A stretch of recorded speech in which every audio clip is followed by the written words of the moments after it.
Previously on Accelerate, we reviewed the 2021 Genesis G80, but today we've got the 2022 Hyundai Santa Cruz.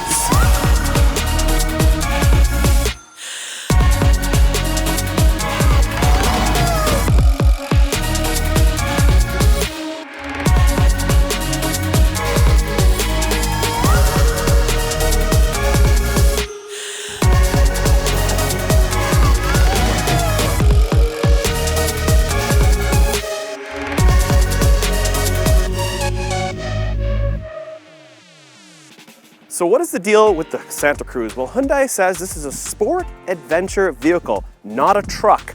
This is not a truck. So when people with trucks laugh at you and say, what on earth is this?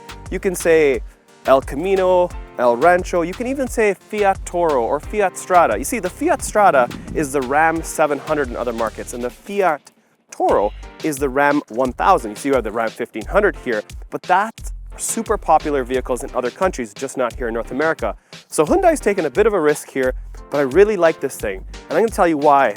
You might laugh, but this thing was America's fastest selling vehicle in the month of August. Yes, this is their best and fastest selling vehicle. This thing. So this is gonna be an in-depth video on this exact Santa Cruz. So we're gonna talk about the front. We're gonna talk about the side, we're gonna talk about the back, and I'm gonna show you all the fun stuff we can do in the bed and things that I didn't expect to see in a Santa Cruz. We're also gonna talk about the drive and what I think about this vehicle and how well this will sell against its future competitor, the Maverick. So let's get into it. So we've had vehicles like this in North America before. We've had the Subaru Baja, and that really started in 2003 and went all the way to 2006. So it was sort of a 3-year run. And it was pretty much exactly the same as this, except they didn't sell a lot because it was a little bit expensive. And yes, today it's all the fun, everybody wants one, but back then, not too many people bought it. Similar to a Ford Explorer Sport Track. It was sort of a test vehicle for Ford to see if they could sell any of these things, and unfortunately at the time, they didn't. So we have this today. This is a Hyundai Santa Cruz, and it's built on a unibody platform. It's not a ladder platform, so it's not a full truck, it's more of a car, and that is obvious because it's built on a Tucson platform, which you can kind of see from the front. Now just ignore everything I just said. This, to me, is totally different than the rest because this is going to be the #1 or #2 top producing earner when you buy it and rent it out on Turo. And no, this video is not sponsored by Turo. I've done Turo, I know how it works, and I will say this vehicle will do very well on that platform because yes, it is totally convenient. You can fit a good amount of people in it. It looks pretty good. It's fairly priced, well, fairly affordable in terms of price. And in Canada, we've got 2 versions. We've got the Preferred and we've got the Ultimate, which is what this one is. Only available with the bigger engine, but we'll get in that in a minute. In the US, you have the SE, the SEL, the SEL Premium, and then of course, the Limited. I feel like they took that out of Ford's book. So on the front here, we have these DRLs that basically look very similar to a Tucson, but it's not. It's sort of shaped in a little bit of a different way, and it does have dark chrome. You see in Canada, again, you cannot get any other front end than this. In the US, in the lower trims, you actually get the regular chrome, but this is dark chrome. Now the headlights are actually not up here. I like the way it's sharp-finned and it says right on there, DOT, SAMP, LIP, DRLs, because these are the premium DRLs, but the headlights are actually down here. So standing on the front here, I can really tell you how nice it is to see this really short front hood. It makes it look very sport car-like. It kind of looks like a Camaro for some reason right here. But anyways, forget about that. You see these little arrows here? It carries through in the back. So that's nice to see. It's got the arrow design in the indicator there. Obviously, this stuff right here is where all your front radar systems are. But besides all this, I really like the color. This is a really, really unique color. It's sort of almost as good, if not a little bit better, than the Ford Bronco with this color. It's very, very similar. Anyways, let's check under the hood. Now in the Santa Cruz, you can get 2 engines. You can get a non-turbo 4-cylinder and you can get a turbo 4-cylinder. Now they're both 2.5 liter, and they are also available in front-wheel drive with the smaller engine. Now, this thing weighs a ton. Now, if you get the non-turbo version, it makes 191 horsepower and 181 pound-feet of torque. And if you get the turbo version, which is the only one available in Canada in all-wheel drive, you get 281 horsepower and 311 pound-feet of torque. Now, let me tell you something that's important though. The front-wheel drive is only available with the torque converter V8, and this thing is available only with a dual clutch. Yes, dual clutch. Now, I'd like to see the 1.6 turbo engine that's available in the Tucson as their base engine in this Santa Cruz instead of the non-turbo version of this engine, but I guess we can't be totally picky because in Australia you can't even get it because this is only available in left-hand drive markets. You can't get it in the right-hand drive market, only left-hand drive. Now, as far as the other piece I didn't talk about, in terms of it has a locking center diff. Now that locking center diff, actually it's a button in the center console that you hit and it transfers up to 50% of power to the back wheels because this is primarily front-wheel drive, even when you get the all-wheel drive. So on the side here, let's start off at the front. You can get wheels that are 18s or 20s. These are the 20s. But take a look on the side here. They have this little flared out, sort of flare plastic bumpers that have these little triangles in there. And they have this little cutout. And that is for GoPros. That is for a GoPro mount that you can mount on here and take in your adventure. So yes, that's what they're doing. Now, accelerate right here. We test the inner fender liners and they're plastic on the front. Now, moving along here, we do have body-colored mirrors that are heated, and they do have a mirror that flashes back here. Because if you don't know Hyundai Kia products, when you're driving and you indicate to go left or right, you will actually see this visual. So it's really nice. You don't actually have to look because when you come back here, you'll see this big spot here, really high window, but this obviously has a blind spot. So for sure, this really, really is important by having a camera here that visualizes what you're seeing when you're driving. Now you get body colored door handles and they have only in the front you've got smart key. So key is in the pocket, you walk up to it and you basically pull it, it'll unlock, push it to lock. Now this thing does have Hyundai's digital key, which essentially means that you can give somebody, a friend, sort of a pass to your car that comes on their phone and they can come up to it, they can unlock, and they can even drive the car. You see, another reason for two-row. You don't have to leave the key somewhere. You don't have to leave a lockbox on the car that they can get the key. You can all do it by a smartphone, and then you can track the guy. You see, that's very important. Anyways, moving along here, again, they do have the GoPro mount, and yes, you can put regular fuel in this thing. It is a 2.5-liter turbocharged. You ask anybody with a German car, and they'll say always premium fuel when there's turbocharged involved. But in this specific case, you can put regular fuel in it. Now, you probably want to know how long this thing is. It's 118 inches in terms of wheelbase. That is 4 inches longer than a Telluride, which is nuts because it is big, but it didn't seem to me that big. Now, let's put this right by my Dodge Ram and see how this size competes against it.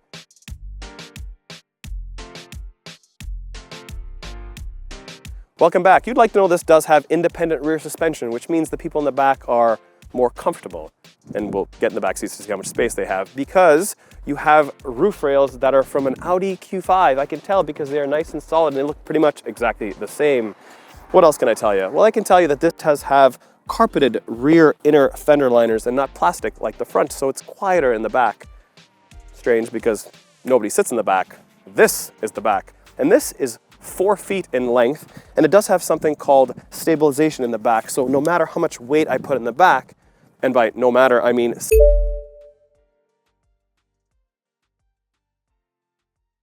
because this can tow 5,000 pounds when you get the all-wheel drive and 3,500 pounds when you get the front-wheel drive, which is a lot. It is a lot of weight. 5,000 pounds makes this thing in a totally different class. You see, most things that are this kind of small-looking tow about 2,500 pounds or 2,000 pounds. Think like Tiguan or think smaller sort of mini SUVs, because that's what this kind of looks like, even though it's 4 inches longer than a Telluride.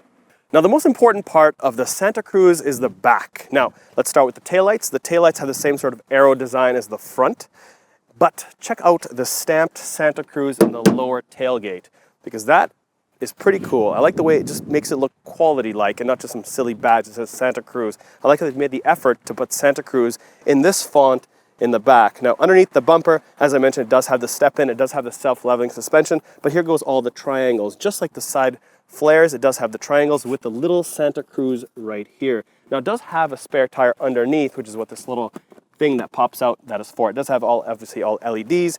And what else can I tell you about the back bumper? Not a whole lot, because this is important. The fact that it has assisted trunk lid. Now, hit the button, and yes. So it's assisted. So let me explain to you what that means. Essentially, when I want to go up, it helps me. And when it's coming down, it's kind of like a soft open. It doesn't just slam down. Now, let's use one little pinky finger to pull this closed, and yes, you see I can do that with one little pinky finger with this truck. Let's see if you can do that with your truck. Now, it's got the Hyundai right here, and again, dark chrome to follow the front to the back. And when I pull this down, I've got 4 feet of depth, But I also have this. Now this cover is pretty good quality. You can see by me banging on it here, it's very strong and firm. Now it does have this little yellow piece underneath that I can close and open because I can lock this trunk. So it does have some security or some safety as far as locking it. It does have this little pull tag that I can pull back, I can pull this back, but I can also close it here and it stops halfway. You see, it doesn't just roll all the way in. If I wanted to roll all the way in, I can just push this and it goes all the way in. Now let's have it all the way down and see what I can do with this piece. Now this piece is included in the car and boom, it gives you that extra 2 feet. Now you have 6 feet of depth here, which is pretty nice to have. So you can fit most things. Now it also has this little cool piece underneath. You have to take this out. Now let me remove this to show you.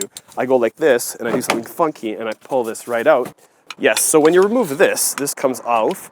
You've got 6 feet, so let's just measure that just to be safe. So let's see as far as depth. Now I've got, with this lid down, I have just about 6 feet right to this line here.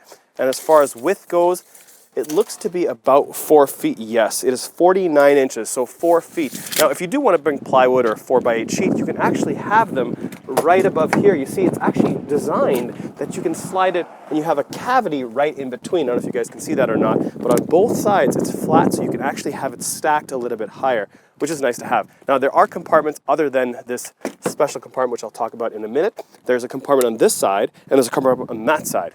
So it does have these LED lights on both sides, not just one LED. There are brands out there with way larger beds that only have one LED light. Now this has 4 individual LED lights per side. The only drawback I will say is you actually have to go in the cabin to put it on. You can't just push this button and it comes on. I wish it actually had a button to push off, but I got a handy dandy leg thing. Now, obviously this for me at 5'8.5", this is really good to have. Put my leg here and I step up. I can't get up here without doing some sort of crazy like this. That's just too much, right? So this little step does help. Check this out. It does have a bed LED as well that shines down there with this third brake light. It does have this rear window that is heated. Now I wish it was a little bit larger. It is kind of small, but probably enough to just feed through some longer, say 10-foot whatever, straps or whatever. So this is a composite box, just to let you guys know. And you do have this little storage compartment underneath here. So it is similar to another car we reviewed that had an interior storage piece that was water, designed for water, and that had a plug like this thing does. So I can rip this plug off here, open, and then it can drain. Now, it's sort of just really designed for a cooler. Maybe if you're going fishing, some fish, that kind of stuff, where you can ice them. You can also use it for dirty boots and all that stuff to clean out. Now, when you close this unit here, if you do power wash it, you will probably get water inside. It is solid, but again, these things are just not going to be that tight because it's a car and it's got a lot of movement and that kind of stuff. So I wouldn't obviously want this to be 100% waterproof, but it'll do a pretty good job of it. And it's pretty cool that this Santa Cruz has something that's unique like this. And they do have 2 prop rods, which is nice because to put this up, it says, do not apply water directly to latch area. See, sort of kind of what I said. Now let's jump in this composite box. And again, this is self-leveling, so when I jump on it, it levels to the weight that I'm at, and I'm about 160 pounds. It does do 600 like I mentioned. It also has these rails that you can kind of slide backwards and forwards, and it does have these sort of D-clamps that hold up to 400 pounds per clamp, which is nice. It's nice and strong. So yeah, if you need tie downs, you have it there. There we go. Let's jump on the inside. So I'm in the back seat of the Santa Cruz, and let's test out this door panel and the rigidity and the quality of this. Because listen, at the end of the day, the finish quality is really, really good. I don't see any like economy stuff over here, but the door panel, let's find out. Let's close this door. So not a ton of insulation, and the door panels are very flat, and it does have this sort of huge plasticky piece here. It does have a cup holder. It's got this piano black finish, and yes, obviously it's got the windows. It does also have something that's really unique at this price point, because at this price point, it's the same as a Jetta. And the Jetta doesn't have rear vents for the kids in the back, because the kids are important, because they have 2 USBs. They even have something called quiet mode, which essentially shuts this back speakers off. It sets the volume in the front speakers to about 7, so it really tones it for the kids, because it's all about the kids. And if it's not about the kids, it's about this storage underneath these seats, because you can pull this and you've got storage all the way through. Check this out. It's got some storage in here. Yes, you do obviously have your tire thingamajiggy there, but when I pull this handle, it closes back down again, and you can pull this back down again. Now this window back here is manual. It is not powered, but something unique actually that a lot of the other domestic trucks don't have is they have headrests that are fixed. This one has the center one that you can slide up and down. Kind of neat actually, because in my Ram, it's stuck there. So when I slide stuff through, it actually just damages the top of that headrest and I cannot put it down because, as you know, most trucks, you can actually not, you can't fold these seats down. You can get these ones up, but this ones are all fixed. Yeah. Somebody told me that they should have this similar to some of the other product where you can fold this down and actually have this be part of the bed. Now, I partially agree, but I partially don't, because this is not really a truck. This is a car with a bed. All right, so front seats of the Santa Cruz. Let's open and close these doors. Now, let's jump in and see how it feels. Ooh, seats feel pretty good. They are heated and ventilated. Now, if I start over here, obviously does have your automatic windows in the front. The backs are not automatic. They are, obviously, you gotta hold them for them to go up and down. It does have a lot of piano black in terms of this trim all the way around. It does have black headliner. It does have a sunroof that has a manual open and closer. The steering wheel is sort of normal, nothing to report home about. It does have the 10.25 digital cluster for me and 10.25 digital cluster for everybody else. Now I will say it does have Apple CarPlay and Android Auto, but only if you plug it in with this 10.25. If you want wireless, you cannot get it in Canada. It's only available in the States, but only on the 8-inch screen, which is one model below this. Everything else is pretty straightforward. It does have this piano black. As I mentioned, some people don't like piano black. To me, it's okay. This looks a little bit kind of basic, if I should say anything. They do have this sort of red and black sort of design up on the dash there. Inside looks pretty futuristic, but also pretty minimal at the same time. On the bottom here, it does have wireless charging. It does have 2 USBs, and it does have a 12-volt cigarette lighter. It also does have your ventilated heated buttons down here and your heated steering wheel as I push 3 increments of each. It does have your auto hold, which is nice when you're on the hill. It actually only holds for about 3 seconds. It's not a forever auto hold, so when you come up on a hill, you press the brake, you let go. It holds for about 3 seconds and you hit the gas. It does have start and stop. The engine start and stop, I might add. It does have keep in your lane, all the stuff we're excited about with Kia Hyundai products. So let's focus on the screen now. And the only way I can adjust anything is by these buttons on the bottom or the touchscreen. There's no buttons here by the shifter. It's all done up top here. So we start from the power, obviously your volume, map, nav, and then this is your favorites button. So that button can be pre-selected on what you want to pick in the menu here. You also have the same button on the steering wheel along with a mode button. So those are sort of customizable buttons. Then you've got Seek, Track, Radio, Media, and then Setup. But let's start with the actual screen itself. Now we've got the home screen, which is this. And then if I want to get into the screen, I can slide over. So the main screen, which is basically your screensaver, essentially, has your temperature outside, the radio media, and then your time, date, and then sort of a backdrop here of the navigation. Now I've set myself as a guest, but if I move into the actual menu here, everything's in blue. You can't exactly change these colors. They're all blue. I wish you could into a different color, sort of with like the ambient lighting sort of deal, but you can't. So you have your map, navigation, phone projection, voice memo, climate, valet mode. But let's start with quiet mode. So as I mentioned with the kids in the back, it says right here, when quiet mode is selected, radio media is played only in the front seats. All volume levels above 7 will be decreased to 7 automatically. So when I select that, you'll see a split screen of where I'm actually with the nav, which is nice to have, right? So it's all kind of up here. You've got your Bluetooth and your signal strength up there. And then again, it's kind of nice when it's all sort of laid out in one shot, even if I'm in a specific menu. Now moving along here, I've got my media. Again, this does have Apple CarPlay and Android Auto when I plug it in, and then they're wirelessly if you get the smaller version of the screen. Now let's go to setup, because setup obviously has the stuff you want to kind of know about. So let's start off with vehicle. When I hit vehicle here, I've got my driving convenience, my speed limit, my warning, my driver attention warning, my forward safety, my lane safety, my blind spot safety, and my parking safety. Then you have your cluster stuff. So let's go through some stuff in the cluster. I can set the illumination, the cluster illumination based on where it is. It's in the night, the daylight, or automatic. And then let's move to blue light filter. So blue light filter is setting up the brightness of the screen, but instead of wearing those silly sunglasses from Amazon, you can just set it up in the screen here with blue light filter. Then screensaver, that's what you see, the analog clock, digital clock, that kind of stuff. Home screen, split screen.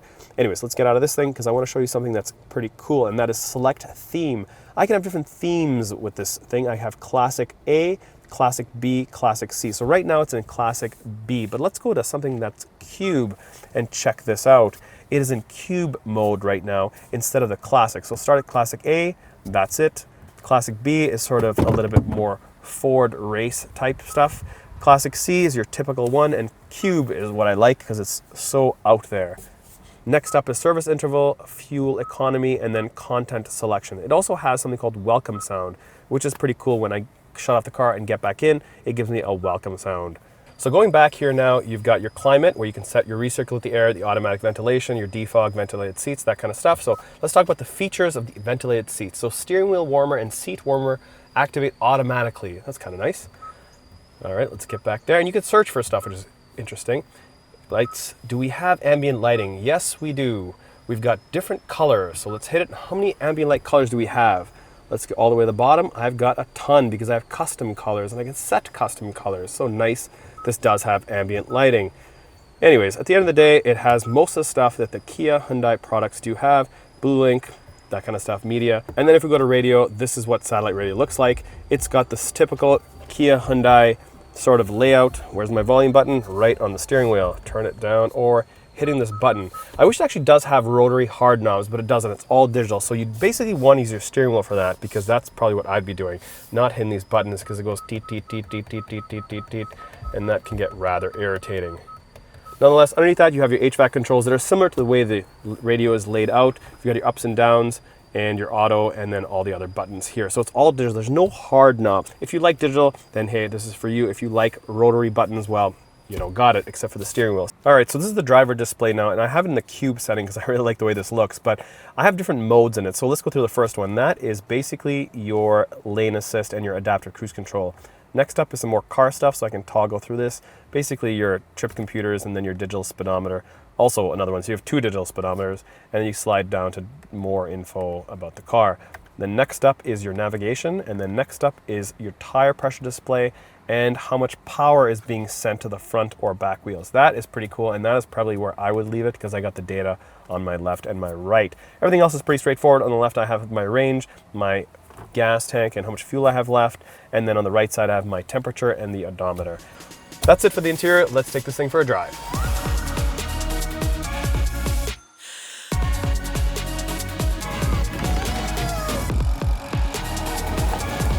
All right, so we're taking this thing for a drive now, and I can tell you this thing feels very, very light. It doesn't feel heavy at all. Now, this engine makes 311 pound-feet of torque, and it's very fast. Now, I actually dropped off the Benz C53 and then picked this thing up, and when I took this on the highway, I said, wow, this feels super light and agile compared to that, even though this is pretty much the same wheelbase as the Benz, because the Benz is a mid-size sedan, similar to a 5 Series, and the 5 Series is actually 1 inch shorter than this. So this tells you the length of this car. Now, as far as ease of use, obviously I can't tell you what the non-turbo version is going to be like, but this one is just very easy, nimble to drive. I'm driving it sort of in the city because that's when most people would use this thing, right? They want the utility of it to put stuff in the back.